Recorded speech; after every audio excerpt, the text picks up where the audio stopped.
আর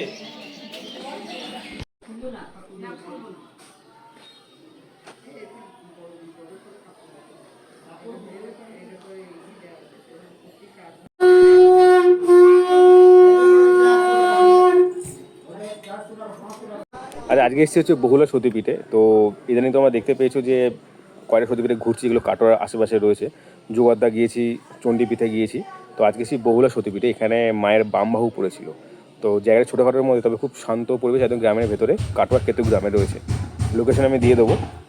তবে একবেলা ঘুরে আসার জন্য খুব পারফেক্ট জায়গা। এটা কথা বলে রাখি, চৈত্র মাসে যেটা গাজন হয় বা চৈত্র মাসে যে চড়ক হয়, সেই সময় এখানে মেলা বসে। তো তোমরা আসতে পারো। আরেকটা কথা, এখানে থাকা খাওয়ার ব্যবস্থাও রয়েছে। তো সেগুলো কীভাবে তোমার যোগাযোগ করবে সব দেখিয়ে দেবো, দিয়ে দেবো। তো চলো দেখা যাক। একদম শুরু থেকে বলি, একদম মেন রাস্তা ধরে বাঁ দিকে ঢুকলে কিন্তু এটা দেখতে পারবে। তারপরে কিন্তু মাত্র 5 মিনিটে পৌঁছে যাবে এই সুন্দর গ্রাম্য পরিবেশে, এই মা বহুলা মন্দিরে। তো একটা কথা বলে রাখি, খুব শান্ত নিরিবিলি পরিবেশ, একদম প্রত্যন্ত গ্রামের মধ্যে। আসলে কিন্তু প্রাণ জুড়িয়ে যাবে। দেখতেই পাচ্ছেন কার রাখার ব্যবস্থা রয়েছে, এবং আপনারা যেভাবে খুশি সেভাবে আসতে পারেন। লোকেশন দিয়ে দেবো। আরেকটা কথা পরে হবে। তো চলো আগে একটু ভেতরে ঢোকা যাক। আর এই হলো এই বহুলা সতীপীঠের বাড়িটা, একবার দেখিয়ে দিই। এটা পেছনে বাবার মন্দির।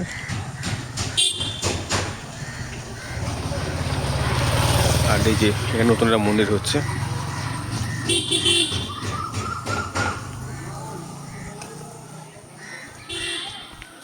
আর এই হলো ঢোকার মধ্যে জায়গা, মেন এন্ট্রি গেট।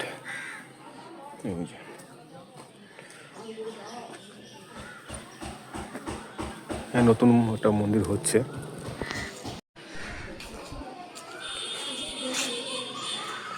এখানে হয়তো প্রসাদ দেওয়া হয়। আর ওই যে ওখানে মা। একান্ন সতীপীঠ ঘোরার তো ইচ্ছা রয়েছে, কিন্তু এই কটা সতীপীঠ ঘুরে সত্যি কথা বলতে মনটা খুব মানে প্রচণ্ড ভালো হয়ে গেছে। তো এই সতীপীঠটা খুব কাছে ছিল, কাটার কাছাকাছি, তাই এখানে চলে এসেছিলাম। আর এইখানে সব থেকে বড়ো কথা, সব ভালোভাবে লিখে দেওয়া আছে। এখানেও কিন্তু প্রসাদের ব্যবস্থা রয়েছে। আগে একটু মাকে দেখিয়ে দিই। এই হলো মা।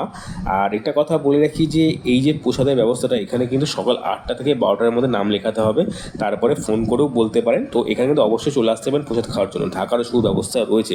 আর এই জায়গাটা কিন্তু দেখে এরকম মনে হচ্ছে এবার আরও বড় জায়গার পাশেই। এই যে আমি এর আগের বছর অক্টোপাস গেছিলাম, সেখানে দেখছিলাম যে নতুন মন্দির তৈরি হচ্ছে। তো এবার বহুলাতে এসে দেখলাম যে সেই সেম অবস্থা। এখানেও কিন্তু মায়ের জন্য নতুন মন্দির তৈরি করা হচ্ছে। তো এর জন্য কিন্তু কিছু দানপত্র করলে কিন্তু আমরা এসে করতে পারি, কোনো অসুবিধা নেই। আর এখানে এই গর্ভগৃহে তো মা থাকবে। তো চলো একটু পেছনটা দেখা যাক। তো এই হলো এই পুরো জায়গাটা একবার ঘুরিয়ে দেখিয়ে দিই। কারণ সত্যি কথা বলতে একদম গ্রাম্য পরিবেশে যেরকম হয় ঠিক সেরকমই কিন্তু এইখানে সব ব্যবস্থা রয়েছে। এখানে বলির ব্যবস্থা রয়েছে। অবশ্যই জানেন যে এখানে প্রতিটা মায়ের জায়গাতে কিন্তু বলি হয়। আর এটা কিন্তু রান্নার জায়গা, এখানেই বোধহয় রান্না হয়। তো আমি মেনলি একটা জায়গার জন্য যে জিনিসের জন্য সব থেকে বেশি মানে মুখে রয়েছে, যেটা আমি গুগলে দেখেছিলাম, এটা শিবের ছবি। তো সেটা দেখার জন্য আমি আশেপাশে জিজ্ঞাসা করছিলাম যে এখানে শিবের সেই এটা মূর্তি, সুন্দর দেখতে মূর্তি রয়েছে, সেটা কোথায় রয়েছে। তো যাই হোক, চলো পেছনটায় রয়েছে হয়তো, তো দেখা যাক। আর এই যে মায়ের এটা মানে মা এখানে থাকেন, এটা মায়ের পাশেই জায়গা দিয়ে পেছনে যাওয়া যায়। আর এখানটা সত্যি কথা বলতে একদম নিরিবিলি জায়গা, বেশ সুন্দর লাগবে আসতে। আর একবেলা ঘোরার জন্য খুব সুন্দর জায়গা। আর একবার মায়ের দেখা পেলে সত্যি মন ভরে যাবে, শান্ত হয়ে যাবে। আর এখানে কিন্তু পরপর দুটো মন্দির আছে। এই যে বটগাছটা দেখছো, এই বটগাছটার নিচে দুটো মন্দির। এই পাশে দেখছি একটা মন্দির, এটা মেবি বাবার মন্দির। আর একটা দেখাচ্ছি এর ঠিক অপোজিটেই রয়েছে। তো চলো, এই হলো এই পাশের মন্দিরটা। এইখানেও এক মা রয়েছে। এখানে যতটা সময় এটা মা কালীর, এখানে হয়তো মা কালীর পুজো হয় এখানে। তো আমি জিজ্ঞাসা করছিলাম যে আসল যে বাবা সেটা কোথায়। তো দেখালো যেটা এই মন্দির থেকে কিছুটা দূরে একটা জায়গায়, এই যে এইখানে বাবা থাকে। বাবা যখন চড়ক পুজো যখন হয়েছিল, তখন বাবাকে এখান থেকে নিয়ে ওখানে প্রতিস্থাপন করা হয়। আবার পুজো হয়ে গেলে বাবা আবার এইখানে চলে আসে। আর এটা হলো বাইরেটা। এখানে অনেক কথা বলছিলাম, এখানে বাবা এইখানেই থাকেন। তো ওইখানে ওই একমাত্র চড়ক পুজোর সময় যান। তো এই ছিল।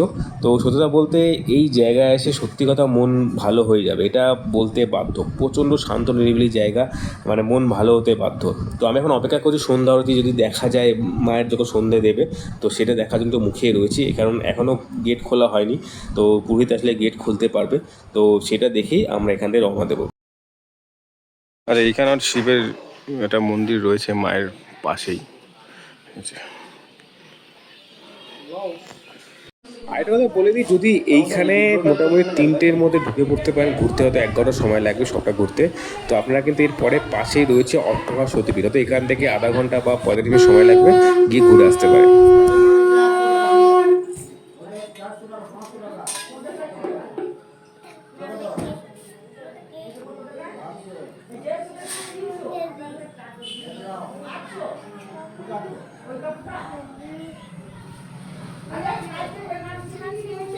তো এই ছিল আজকে কেতুগ্রামের সতীপীঠের একটা ভিডিও, ছোট ভিডিও। কেমন লাগলো অবশ্যই কমেন্টে জানিও। একটা কথা বলে রাখি যে এখানে আসতে হলে কীভাবে আসবে, কাটোয়া স্টেশন থেকে যে কোনো বাস ধরলে কেতুগ্রাম চলে আসতে পারবে। কেতুগ্রামে এসে মাত্র 5 থেকে 7 মিনিট বা 10 মিনিট লাগবে পায়ে হেঁটে চলে আসতে পারবে এই মন্দিরে। আর থাকার ব্যবস্থা আগেও আছে বললাম, ভিডিওতে সব দিয়ে দিয়েছি। আর যদি কেউ এসে থাকতে চাও তো সেই ব্যবস্থাও রয়েছে।